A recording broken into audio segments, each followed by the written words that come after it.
focus this morning will be on the local government system, a third tier of government, a catalyst for economic development and empowerment. And our guest this morning is a political analyst and convener, earlier 5,000 graduates ran for the earlier work. He is Mr. George Gudu. George Gudu, thanks for being on the program this morning. Thank you very much for having me. Now let's look at the local government system at a globe. It seems to be that which is more nearer to the people.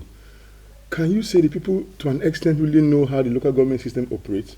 And to a large extent, can we say they've really felt the impact of the local government system? Thank you very much for that question.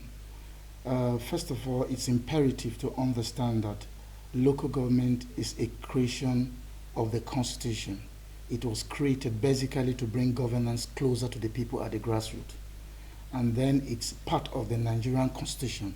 It's a legal sphere of the government that have its responsibilities. But now, you will understand that to some extent in Nigeria, corruption infiltrated the system and the local government were ignored at a certain point. Not until recently, when the bill was passed for local government autonomy. And then we believe that so many governors, including the governor of Benue State, His Excellency Reverend Father Hyacinth Memalia, has respected that autonomy to the best of my ability. And I know that the people are feeling it at that level of governance. So are you saying now that in Benue, this is in practice? Is the allocation going straight to the local government chairman?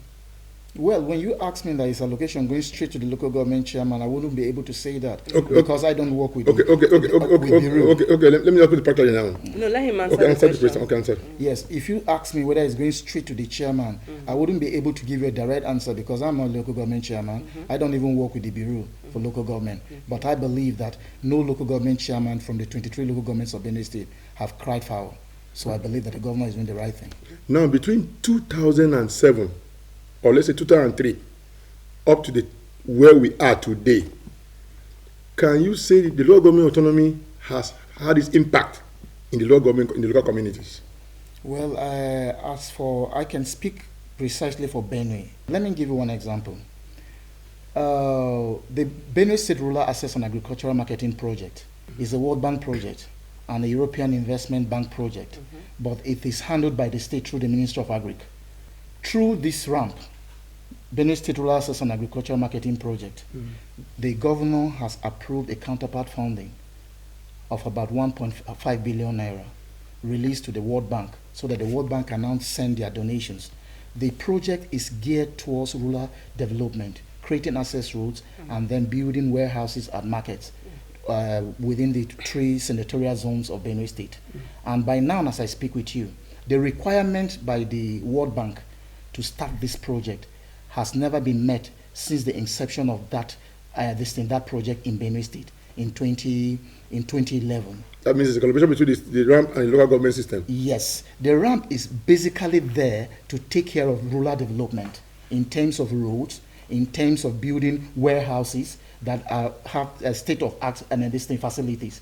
And then in terms of creating access roads for farmers and for traders to be able to access the road and pass with their crops, to reduce damages.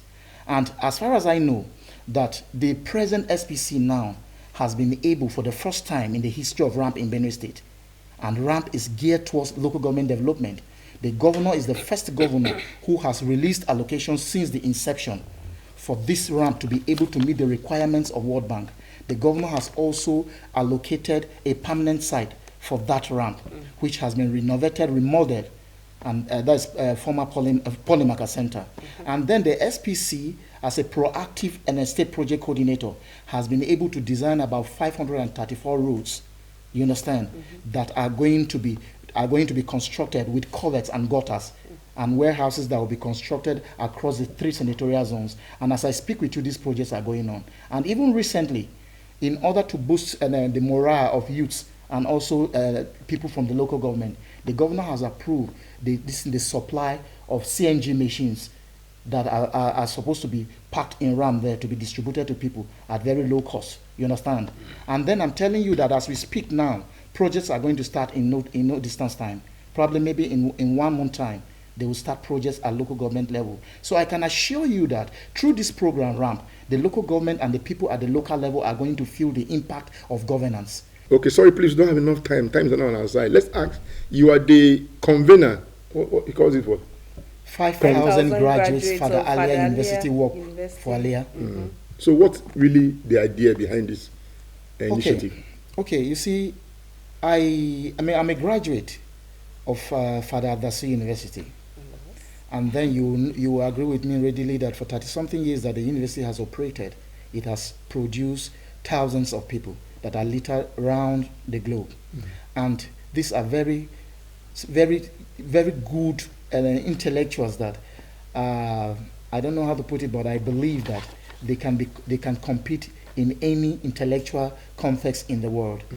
And since the inception of that university that was created by the late Father Adasu, no governor since the return of democracy in 1999 has thought it wise to honor that man, even in death. But Alia came and he chose it that it is good to give honor to whom honor is due. And he decided to rename that university before late Father Adasu. So that is one. Secondly, the graduates of that university are eminently qualified to even be a vice chancellor in that university.